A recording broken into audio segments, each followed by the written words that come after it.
आज मैंने सदन में भी मेरे विधानसभा के मित्रों को, खासकर अपोजिशन के मित्रों से कहा है कि आप 2.5 लाख से ज़्यादा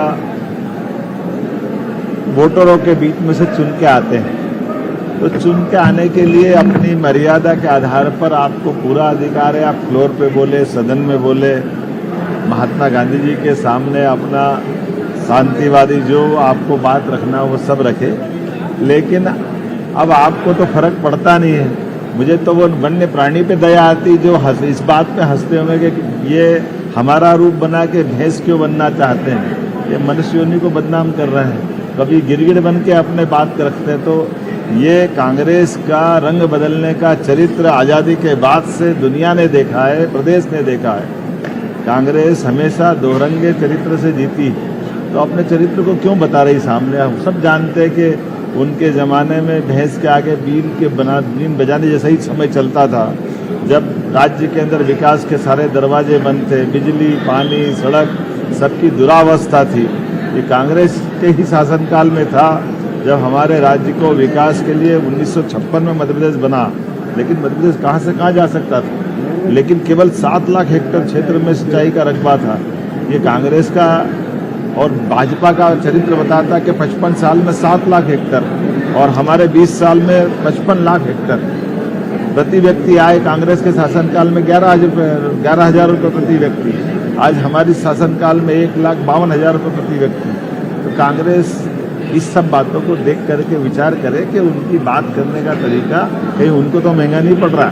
एक बात। दूसरी बात, मैं कल के चरित्र के लिए भी कहना चाहूँगा, कांग्रेस अलग अलग समाज को भड़काने का काम करती है, जबकि सारी चीज़ों में उनका ही इन्वॉल्वमेंट है। पिछड़ों की जनगणना को बंद करने का पाप कांग्रेस की सरकार के तत्कालीन प्रधानमंत्री जवाहरलाल नेहरू जी पे जाता है। बाद में नेहरू जी के बाद इंदिरा गांधी के बाद राजीव गांधी जी के बाद लगातार 2-4 साल हमारे माननीय अटल जी की सरकार छोड़ दो तो लंबी समय से कांग्रेस की सरकार रही, लेकिन उन्हें जातिगत जनगणना नहीं कराई। जो अंग्रेजों के समय चलती थी वो भी बंद करा दी। 2011 में जनगणना की जोर शोर से बात कही, उसके रिकॉर्ड सबके सामने नहीं लाए। ये तो आज का समय यशस्वी प्रधानमंत्री का, जिनने जातिगत जनगणना के मामले में खुलेआम कहा कि हम जातिगत जनगणना कराएंगे और उसका समय सीमा में देश के सामने पूरी बात ले आए। हमारे अपने राज्य के अंदर भी 27% आरक्षण के मसले पे भी कांग्रेस वही चरित्र रख रही।